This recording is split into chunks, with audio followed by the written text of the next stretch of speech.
অখিল গগৈক মই প্ৰথমতে এটা কথা সুধিব বিচাৰিছিলোঁ, বন্দুকটো আনিছেনে নাই? কাৰণ আপুনি যিহেতু বিধানসভাৰ এগৰাকী বিধায়ক, আপোনালোকে মানে আইন প্ৰণয়ন কৰে, কিন্তু অসমীয়া জাতি জীয়াই থাকিবৰ কাৰণে অগ্নিয়াস্ত্ৰ লগত ল'ব লাগিব। গতিকে প্ৰথমতে নিশ্চয় 126জন বিধায়কে বন্দুক ল'ব লাগিব। মই সদায় কৈ আছোঁ, মোক যেতিয়া সংবাদ মাধ্যমে সুধিছে যে এই বন্দুক দিয়া আঁচনিটো হিমন্ত বিশ্ব শৰ্মাৰ, এইটো ভাল পাইছে নে বেয়া পাইছে, মোক সুধি আছে। মই কৈছোঁ যে মোৰ লগত 3জন PSO থাকে, যদি কাইলৈ ৰাইজে 200 মানুহে খেদি আহে, মোক 3জন PSOই কেতিয়াও বচাব নোৱাৰে, কেতিয়াও বচাব নোৱাৰে। এটা পিষ্টল লৈ দুটা জনগোষ্ঠীৰ মাজত মানে সুৰক্ষা দিয়াৰ যিটো ধাৰণা, এই ধাৰণাটো বেলেগ একো নহয়। মই ভাবোঁ যে RSS আৰু BJPৰ মানুহবিলাকক বোধহয় ৱেপেনাইজ কৰা, RSSৰ যিটো বন্দুকৰ ৰাজনীতি, তেনেকুৱা RSSৰ মানুহবিলাকক বা BJPৰ মানুহবিলাকক বোধহয় লিগেল কিছুমান বন্দুক দিয়াৰ বুদ্ধি বোধহয়। মই ভাবোঁ যে সেইটো তেওঁলোকৰ বুদ্ধি যেন মোৰ লাগে। আৰু এই কথাবিলাকৰ জৰিয়তে তেওঁ যিটো কৰি আছে আৰু উচ্ছেদ, বন্দুক দিয়া, এই গোটেই কাৰবাৰবিলাকৰ জৰিয়তে তেওঁ যিটো কৰি আছে, মানে এইটো তেওঁলোকৰ এটা হাথিয়াৰ যে যদিহে হিন্দুৰ ভোট পাব লাগে মুছলমানৰ ঘৰ ভাঙা, যদিহে হিন্দুৰ ভোট পাব লাগে হিন্দুসকলক উচতাই দিয়া, যদিহে মানে ইলেকশ্যনত জিকিব লাগে, চাৰিওফালে অৱস্থা বেয়া BJP চৰকাৰৰ। সকলোৱে দেখিছে যে এইবাৰ BJPৰ অৱস্থা বেয়া। মানুহে কৈছে যে হিমন্ত বিশ্ব শৰ্মাৰ অটপালি বহুত বাঢ়িছে, নোৱাৰি আৰু এওঁক আৰু সহ্য কৰিব নোৱাৰি। ব্যৱসায়ীবিলাকেও কৈছে ব্যৱসায় চব ধ্বংস, এই 2 নম্বৰী হিন্দু মুছলমানৰ ৰাজনীতি কৰি থাকিলে কি হ'ব। সকলো মানুহে কৈছে যে বস্তুৰ দাম বাঢ়িছে, মানুহ টিকিব নোৱাৰা হৈছে, খেতিয়কবিলাকৰ অৱস্থা বেয়া, একদম খৰাঙত মানুহে খেতি কৰিব পৰা নাই। মই 2খন জিলালৈ গৈছিলোঁ, বাক্সা আৰু আপোনাৰ তামোলপুৰ। 2খন জিলাৰ পথাৰত একেবাৰে 1 বিঘা মাটিত খেতি কৰিব পৰা নাই। নিজে কোনোবাই পানী তুলি অলপ খেতি কৰিছে, এইটো বেলেগ কথা। বেছিভাগতে একদম অসমৰ খিলঞ্জীয়া থলুৱা মানুহবিলাকে একেবাৰে খেতি কৰিব পৰা নাই। সেই প্ৰশ্নবিলাকত এটা প্ৰশ্নৰো মীমাংসা কৰিব নোৱাৰে। 1 টোপাল পানী যোৱা 10 বছৰত 1 টোপাল পানী দিব নোৱাৰিলে, 1 টোপাল পানী। 1 টোপাল পানী দিব নোৱাৰাৰ পাছত এতিয়া তেওঁলোকৰ কাৰণে একমাত্ৰ ৰাস্তাটো হৈছে হিন্দু মুছলমানৰ ৰাস্তা। কিন্তু এইটো অখিল গগৈ, এই বন্দুক দিয়াটো, আগ্নেয়াস্ত্ৰ দিয়াটো, এই গোটেই বিষয়টো মুখ্যমন্ত্ৰীয়ে কৈছে যে সীমান্ত অঞ্চলত, বিশেষকৈ বাংলাদেশৰ সীমান্ত অঞ্চলত বন্দুক দিয়াৰ কথাটো কৈছে।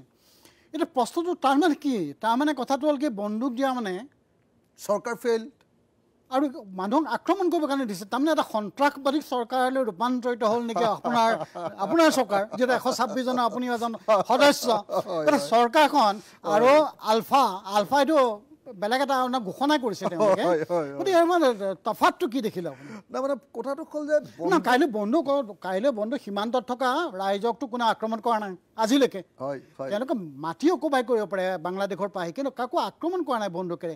আমি যদি আকৌ বন্দুক হাতত দিওঁ, কাইলৈ সীমান্তৰ ভিতৰত আমাককৈ আক্ৰমণ নকৰিব জানো? মানে বন্দুক দিয়া কথাটোতে নৈৰাজ্যবাদ লুকাই আছে, বন্দুক দিয়া কথাটোতে চৰকাৰৰ বিফলতা লুকাই আছে। যদি চৰকাৰে, কেন্দ্ৰীয় বা ৰাজ্য চৰকাৰে যদি অসমৰ জনগণক নিৰাপত্তা দিব নোৱাৰে, তেতিয়াহ'লে এটা পিষ্টল লৈ অসমৰ মানুহে নিজক নিজে নিৰাপত্তা দিব, এই কথাটোৰ ধাৰণাটোৱে এটা কৌতুকৰ বাহিৰে আন একো নহয়। গতিকে মই ভাবোঁ যে হিমন্ত বিশ্ব শৰ্মাৰ একো উপায় নাইকিয়া হৈছে। চাৰিওফালে দেখিছে যে গোটেই অসমত হিমন্ত বিশ্ব শৰ্মাৰ বিৰুদ্ধে, ব্যক্তি হিচাপেও তেওঁৰ বিৰুদ্ধে মানুহৰ সাংঘাতিক ধৰণৰ বিক্ষুদ্গাৰ এতিয়া। গতিকে মানুহজনে উপায় নাপায়, এতিয়া এটাই অস্ত্ৰ তুলি লৈছে, হিন্দু মুছলমানৰ ৰাজনীতি।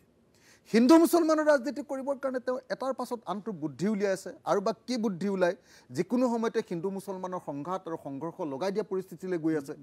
যিকোনো সময়তে যুঁজ হ'ব পাৰে, ভয় লাগি আছে এতিয়া যে অসমখন সঁচাকৈ আকৌ এটা এনেকুৱা যুগলৈ গুচি যাব। মৰণাস্ত্ৰকে মই আকৌ আহিছোঁ, আপোনাৰ বিধায়ক এজন, কাৰণ 126জনৰ ওপৰত আমি অসমখন চলি থাকোঁ, 3 কোটি 60 লাখৰ আপোনালোকে জনপ্ৰতিনিধি।